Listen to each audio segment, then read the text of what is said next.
नमस्कार, हे आहे बेस्ट टीव्हीचा बेस्ट वार्तापत्र। सर्वप्रथम आपण सर्वांचं मनपूर्वक स्वागत। वळूयात हेडलाईन्सकडे।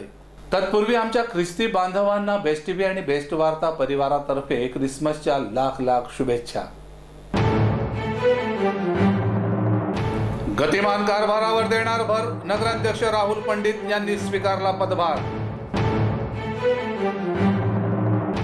जनतेच्या पाठपुराव्यामुळे पावस परिसरातील रस्ते झाले गुळगुळीत, नागरिकांमध्ये समाधान। करबुडे फाटा येथे खासगी बसच्या अपघातानंतर जिल्हा रुग्णालयाचा भोंगळ कारभाराला समोर, लोकप्रतिनिधी प्रशासन उदासीन। आणि भाटे येथील सरस प्रदर्शनात अनेक बचत गटांनी नोंदवला आपला सहभाग। तर आता थेट वळूया सविस्तर बातम्यांकडे। गतिमान कारभारावर देणार भर, नगराध्यक्ष राहुल पंडित यांनी स्वीकारला पदभार। रत्नागिरी नगर परिषदेच्या थेट निवडणुकीत राहुल पंडित यांना नगराध्यक्षपदी निवडून दिल्यानंतर त्यांनी नगराध्यक्ष पदाचा कार्यभार शुक्रवारी स्वीकारला। अटीतटीची ही निवडणूक झाल्यानंतर शिवसेनेची आता पूर्ण सत्ता नगर परिषदेवर असणार आहे, त्यामुळे गतिमान कारभारावर आपण लक्ष केंद्रित करणार असल्याचं त्यांनी म्हटलं आहे। रत्नागिरी नगर परिषदेच्या नगराध्यक्षपदी राहुल पंडित यांनी पदभार स्वीकारल्यानंतर अनेक मान्यवरांनी त्यांना शुभेच्छा दिल्या। रत्नागिरीमध्ये 17 उमेदवार शिवसेनेचे निवडून आले असून पूर्ण बहुमताच्या जोरावर रत्नागिरीचा 5 वर्षात कायापालट केला जाणार असल्याचं त्यांनी म्हटलं आहे। पदभार स्वीकारल्यानंतर रत्नागिरीचे खासदार विनायक राऊत यांनी प्रथम शुभेच्छा दिल्या आणि त्यानंतर अनेक शहरवासियांनी, लोकप्रतिनिधींनी, आजी माजी नगरसेवकांनी शुभेच्छा दिल्या। यावेळी बेस्ट टीव्हीचे प्रतिनिधी प्रशांत हरचेकर यांच्याशी बोलताना रत्नागिरीचा कारभार पारदर्शक आणि गतिमान करणार असल्याचं त्यांनी आवर्जून सांगितलंय। महिन्याभरापूर्वी 29 तारखेला नगराध्यक्षपदाचा रिझल्ट लागला आणि रत्नागिरीतल्या सर्व जनतेने मला नगराध्यक्षपदी निवडून दिलं, बहुमताने निवडून दिलं। तर सर्वप्रथम मी रत्नागिरीतील सर्वच मतदारांचा, नागरिकांचा मी खूप खूप आभारी आहे। या मतदान प्रक्रियेत आम्ही रत्नागिरीतील संपूर्ण जनतेला, नागरिकांना अनेक वचनं दिली आणि त्या वचनांची पूर्तता करणं हे आता आमचं प्रमुख कर्तव्य असेल। त्यापैकी काही गोष्टी ज्या आहेत, तर रत्नागिरी नगरपालिकेचा कारभार पारदर्शकच असेल। रत्नागिरीतल्या नगर परिषदेतला जो एक अविश्वास आहे, जनतेमध्ये जो अविश्वास आहे, तर तो अविश्वास दूर करणं आणि सर्वच कारभारात सुसूत्रता आणणं, गतिमानता आणणं हे आमचं एक प्रमुख कर्तव्य आहे। दुसरी गोष्ट, रत्नागिरीत जो कचऱ्याची समस्या आहे किंवा पाण्याची समस्या आहे आणि कचऱ्याच्या समस्येबरोबरच मुकाट, गुरं, भटकी कुत्री यांचा नागरिकांना जो काही त्रास होतो आहे, तर तो त्रास दूर करणं ही आमची एक प्रामुख्याने जी गरज आहे, तर ती दूर करणं आमच्यासाठी महत्त्वाचं आहे। जनतेने शिवसेनेला बहुमत दिलेलं आहे, बहुमतांनी मॅक्झिमम सीट ज्या आहेत त्या शिवसेनेच्या निवडून आल्या, त्यामुळे ह्या सर्व कारभारात एक वेगळेपण आणणं हे आमच्या दृष्टीने सहज आणि सोपं आहे। आमच्याबरोबर आमदार साहेबसुद्धा आहेत, खासदार साहेबसुद्धा आहेत, पालकमंत्री आहेत, तर त्यामुळे विकासाची गंगा ही रत्नागिरी शहरात येत्या काही दिवसातच दिसेल।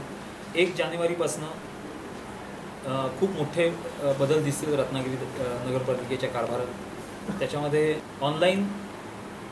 ऑनलाईन जो टॅक्सेशन जो आहे, तर तो महत्त्वाचा विषय आहे। पाण्याचं टॅक्सेशन, पाण्याचा टॅक्स असेल किंवा म्युनिसिपल टॅक्स असेल, घरपट्टी असेल, ही ऑनलाईन भरली जाणार आहे। आम्ही जनतेला शब्द दिला होता की येत्या काही दिवसात आम्ही ॲपसुद्धा आणू, तर 2 ते 3 महिन्यात रत्नागिरीमध्ये ॲप सुरू होईल। सिटी ॲप जो आम्ही कबूल केला होता, तो सिटी ॲपसुद्धा सुरू होईल। शैक्षणिकदृष्ट्या रत्नागिरी नगरपालिकेच्या शिक्षण जी आहे, शाळा आहेत, तर त्या शाळांमधील जे इन्फ्रास्ट्रक्चर जे आहे, त्याची जी कमतरता आहे, तर ती दूर करून गोरगरीब जनतेची मुलं जी शाळेत शिकायला जातात, तर त्यांच्यासाठी आम्ही खूप सुविधा, वेगवेगळ्या सुविधा निर्माण करण्याचा आम्ही प्रयत्न करणार आहोत। तो सुद्धा तुम्हाला येत्या काही दिवसात बदल दिसेल। पटसंख्याही वाढेल। कॉम्प्युटर एज्युकेशन जे बंद झालं होतं त्या शाळेमधून, तर ते सुद्धा सुरू करण्याचा मानस आहे। आणि शिक्षकांमध्ये एक नर्वसनेस आला होता, तर तो नर्वसनेस दूर करून त्यांच्यात आत्मविश्वास वाढवणं हे आमच्या दृष्टीने महत्त्वाचं काम आहे। दुसरी गोष्ट, पर्यटनाच्या दृष्टीने माझं कलेक्टर साहेबांबरोबर सुद्धा बोलणं झालेलं आहे. माळीसाहेब आमचे जे शिव आहेत त्यांच्याबरोबर बोलणं झालेलं आहे. इवन पालकमंत्र्यांबरोबर सुद्धा भरपूर चर्चा झालेली आहे. तर पर्यटनाच्या दृष्टीने सुद्धा रत्नागिरीत काही गोष्टी आणायच्या आहेत, तर त्यासुद्धा तुम्हाला त्याच्यात दिसतील. एक परवाच महत्त्वाची गोष्ट, अतिशय महत्त्वाची गोष्ट जी आहे, तर रत्नागिरीत तारांगण जे उभं केलेलं आहे त्याच्याकरता जवळजवळ 1-1.5-2 कोटी आत्ता निधी आमच्याकडे शिल्लक आहे, तो दिलेला आहे. तर त्याच्यामध्ये रत्नागिरीत एक science city, small science city उभं करण्याचं आमचं परवा एक मिटिंग झाली. कलेक्टर साहेब होते, पालकमंत्री होते आणि त्याचं प्रेझेंटेशनसुद्धा आम्ही बघितलेलं आहे. त्यामुळे येत्या 1-2 वर्षात, 1 ते 2 वर्षात रत्नागिरीमध्ये सायन्स सिटी तुम्हाला उभारलेली दिसेल आणि ती सन्माननीय आदरणीय आमचे हिंदू हृदय सम्राट बाळासाहेब ठाकरे तारांगण असं त्याचं नाव असेल. अशा गोष्टी आम्ही पब्लिक समोर आणणार आहोत. मात्र रत्नागिरी शहराची नवी ओळख सायन्स सिटी म्हणून करण्याचा मनोदय नगराध्यक्ष राहुल पंडित यांनी व्यक्त केला आहे. त्यांच्या या दूरदृष्टीला बेस्ट टीव्ही आणि बेस्ट वार्ता परिवाराच्या हार्दिक शुभेच्छा. तर जनतेच्या पाठपुराव्यामुळे पावस परिसरातील रस्ते झाले गुळगुळीत. रत्नागिरी तालुक्यातील पावस हे पर्यटन स्थळ असून या ठिकाणी असणारे रस्ते खड्डेमय झाले होते आणि याचा त्रास पर्यटकांना सहन करावा लागत होता. मात्र जनतेच्या आग्रहाखातर बांधकाम विभागाने हे रस्ते आता गुळगुळीत केले आहेत. रत्नागिरी जिल्ह्यासह तालुक्यातील अनेक रस्ते खड्डेमय झाले आहेत. याच पार्श्वभूमीवर पावस या पर्यटन क्षेत्रातील अनेक रस्ते जनतेच्या मागणीनुसार बांधकाम विभागाने डांबरीकरण केलं असून पावस ते खानवली हा खड्डेमय रस्ता गुळगुळीत करण्यात आला आहे. एकाच वेळेला अनेक यांत्रिक उपकरणाच्या सहाय्याने अत्यंत जलद गतीने हे रस्ते डांबरीकरण करण्यात येत असून अनेक वर्षापासूनची जनतेची मागणी यामुळे पूर्ण झाली आहे. पावस हे पर्यटन स्थळ असून अनेक भाविक आणि पर्यटक या ठिकाणी येत असतात. चांगले रस्ते असतील तर पर्यटकांची संख्या आपोआपच वाढेल आणि नव्या रोजगाराच्या संधी उपलब्ध होतील. वळूयात पुढच्या बातमीकडे. शुक्रवारी करबुडे फाटा येथे खासगी बस उलटून 31 प्रवासी जखमी झाले. त्या सर्वांवर जिल्हा रुग्णालयात उपचार करून पुढील उपचारासाठी मुंबई येथे हलवण्यात आलं. मात्र येथील भोंगळ कारभाराची दखल पालकमंत्र्यांनी घेतल्यानंतर आमदार उदय सामंत यांनी शनिवारी जिल्हा रुग्णालयाला भेट देत नाराजी व्यक्त केली आहे. रत्नागिरी जिल्हा रुग्णालयात दाब दाखवणाऱ्या लोकप्रतिनिधींनी अनेकदा भेटी दिल्या आहेत. मात्र हे दाब दाखवणारे लोकप्रतिनिधी चहा पाणी तसेच नारळ पाणी प्यायल्यानंतर शासन आणि प्रशासन त्यांच्या या भूमिकेकडे ढुंकूनही पाहत नाही. गेली 4 ते 5 वर्ष जिल्हा रुग्णालयात डॉक्टरांची वानवा आहे. अनेक डॉक्टरांची पदे रिक्त आहेत तर काही जण रजेवर आहेत. यामुळे शुक्रवारी फक्त 2च प्रथम वर्गाचे डॉक्टर उपस्थित होते. त्यामुळे या अपघातात जखमी झालेल्या रुग्णांची परवड झाली. तर शासनाच्या ॲम्ब्युलन्स ह्या शोसाठी असल्याचंच दिसून आलं. या अपघातानंतर रत्नागिरी जिल्ह्याचे पालकमंत्री रवींद्र वायकर यांच्यासह अनेक अधिकारी यांनी पाहणी करत रुग्णांची विचारपूस केली. मात्र अनेक रुग्णांनी हे लोकप्रतिनिधी गेल्यानंतर अनेक प्रश्न उपस्थित केले. त्यामध्ये प्रामुख्याने या जिल्हा रुग्णालयाच्या भोंगळ कारभाराबाबतच प्रश्नचिन्ह उपस्थित झालं आहे. येथे रुग्णांना समाधानकारक रुग्णसेवाच मिळत नाही. अनेक विभागाच्या बांधकामाचं काम वर्षानुवर्ष सुरूच आहे. यातील अनेक यंत्रणा बंद आहेत. याची दखल पालकमंत्री रवींद्र वायकर यांनी घेतल्यानंतर माजी पालकमंत्री आणि विद्यमान आमदार उदय सामंत यांनी शनिवारी शिवसेनेच्या पदाधिकारी आणि नगरसेवकांना घेऊन जिल्हा रुग्णालयातील डॉक्टरांना जाब विचारला आणि सज्जड दमही दिला आहे. एकालाही फिरायला देणार नाही रत्नागिरी. तुम्ही जीवाशी घेता का लोकांच्या? काल काय झालं? काल ॲम्ब्युलन्स काय आलं नाही? सर मी मेडिकल ऑफिसर आहे, डिस्ट्रिक्ट मॅनेजर. ते कुठे जातात? खेडला त्यांचं. त्यांना माझा निरोप देऊ शकता तुम्ही? हां देऊ शकतो. उद्या यायचं. उद्यानंतर सिव्हिल हॉस्पिटल. बरोबर ना सर? काय झालं काल मला सांगा. तुम्ही नेमलेले लोक एवढी मस्ती तुमच्यात. तसेच सिव्हिल सर्जनच्या जाचाला कंटाळून अनेक डॉक्टरांनी राजीनामे दिले आहेत. यावर आमदार उदय सामंत यांनी रुग्णांची काळजी नसेल तर परत येऊन रजेवर जा असे का सांगितले, हा एक प्रश्नच आहे. यावेळी प्रभारी जिल्हा शल्य चिकित्सक प्रल्हाद देवकर आणि डॉक्टर पराग पात्रे आदींसह अनेक नगरसेवक उपस्थित होते.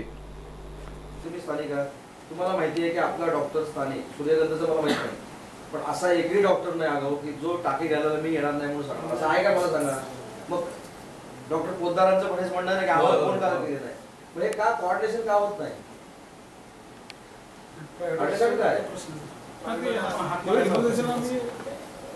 सूर्यगंधा लिव्हवर होते, रेकॉर्ड आहे. कधीच आहे पण आपण लिव्ह कॅन्सल करू शकत नाही. कोण सहकार्य करत नाही. जिल्हा रुग्णालय तक्रार रुग्णालयाला ते जायचं. आता रजेवर गेलेत की नाही त्यांना सांगा येऊच नका. तर मी पण ते बंदोबस्त करतो उद्या सांगायला. तर तुमचं तुम्ही आपलं कोल्हापूर तिकडे काय काय अष्टविनायक पुस्तक ते सांगा. आपली ओळख आहे असं दाखवण्याचा प्रयत्न करत असतो. शासकीय जिल्हा रुग्णालयात अपुरी उपचार यंत्रणा आणि डॉक्टरांची वानवा हे जणू समीकरणच बनून राहिलंय. येथे वैद्यकीय अधिकारी का थांबत नाहीत हा संशोधनाचाच विषय ठरला आहे. यावर विचारमंथन होणे अतिशय गरजेचं आहे. ज्या अधिकार वाणीने लोकप्रतिनिधींनी जाब विचारला त्याच अधिकाराचा वापर करून जिल्हा रुग्णालयातील रिक्त असणाऱ्या डॉक्टरांच्या जागा त्वरित भराव्यात, जेणेकरून सर्वसामान्य रुग्णांची होणारी परवड थांबेल असा विश्वास व्यक्त करत आपण इथे घेणार आहोत छोटासा ब्रेक. ब्रेकनंतर आपण पाहणार आहोत आणखी काय महत्त्वाच्या घडामोडी. तुम्ही पाहत रहा बेस्ट टीव्हीचं बेस्ट वार्तापत्र. ताज्या घडामोडींचा अचूक वेध, एक नजर सत्यावर.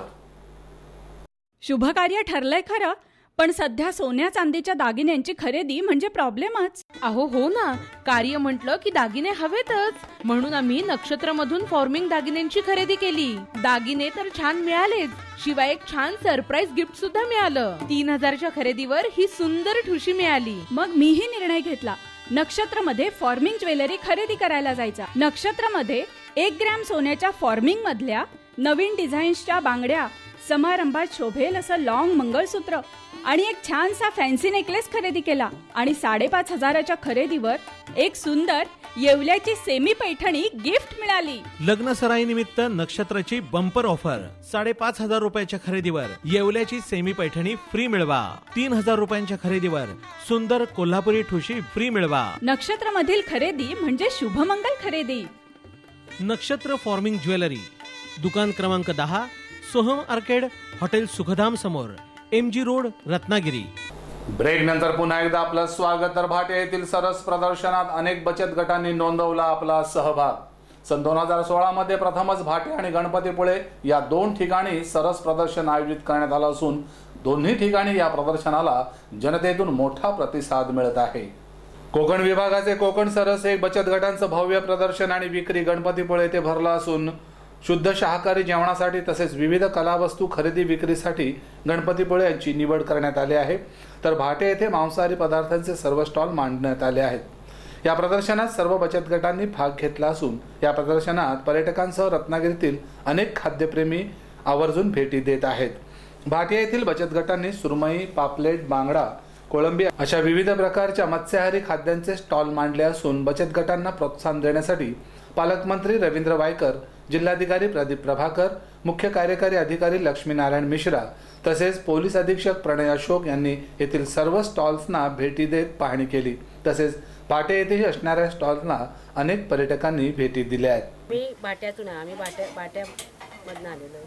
वनोन्नती ग्रामीण बियाणा अंतर्गत आमचा हा श्रमिका गट आहे आणि आम्ही प्रोडक्ट विकायला लावलेली आहे. आम्ही खाजा ठेवलेला आहे, मोदक ठेवलेले आहे, चकली, पुरणपोळी आणि इतर प्रोडक्ट ठेवलेले आहेत.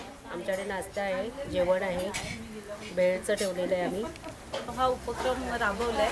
त्याच्यात आम्ही वाटूमधून महिला आलो आहे, मितवा समूहाच्या आहोत आणि आता आम्ही हा कार्यक्रमात सहभागी झालो आहे आणि आम्ही वेगवेगळे थोडे पदार्थ करून येणाऱ्या प्रेक्षकांना देणार आहोत. सर, आम्ही जिल्हा परिषदेकडून कोकण सरससाठी पहिल्यांदाच भाग घेतला आहे. आम्ही जे काय आमचे कोकणी पदार्थ आहोत ते इतर जे पर्यटक येतील किंवा इथे स्थानिक लोक त्यांच्यासाठी जेवढेच जास्त आम्हाला महिला म्हणजे छान आणि त्यांना आवडेल असे करू. नमस्कार, आमच्या समूहाचं नाव आहे नवतरुणी स्वयंसहायता समूह.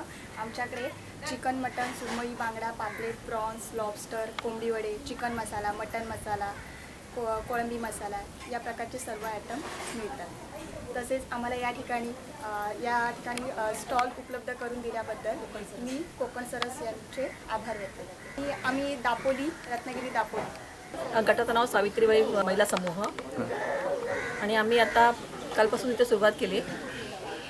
आज आम्ही मांसाहारी थाळी ठेवली आहे आणि शाकाहारीसुद्धा आहे. कार्यक्रम हा जिल्हा परिषदेने इथं आयोजित केलेला आहे त्यानिमित्ताने आम्ही इथं सहज म्हणून फिरायला आलो होतो, ते याला भेट दिली तर स्टॉल चांगले वाटत आहेत. आणि इथं पहिल्यांदाच बघितलं तर राजापूर बचत गटांचा जो वास आला नाही थांबलो आणि त्याचा आम्ही स्वाद घेत आहे. महिलांसाठी हा चांगला उपक्रम आहे आणि त्याच्यातून त्यांनी जास्तीत जास्त फायदा करून घ्यावा अशी आशा बाळगतो. एकूणच बचत गटाच्या माध्यमातून महिलांना सक्षम होण्याची संधी या कोकण सरसने उपलब्ध करून दिली आहे. त्यांच्या या उपक्रमामुळे जिल्ह्यातील अन्य बचत गटांनाही प्रेरणा मिळेल एवढं मात्र निश्चित. तर या होत्या आजच्या सविस्तर बातम्या आणि आता जाता जाता शेवटी पुन्हा एक नजर ठळक घडामोडींवर.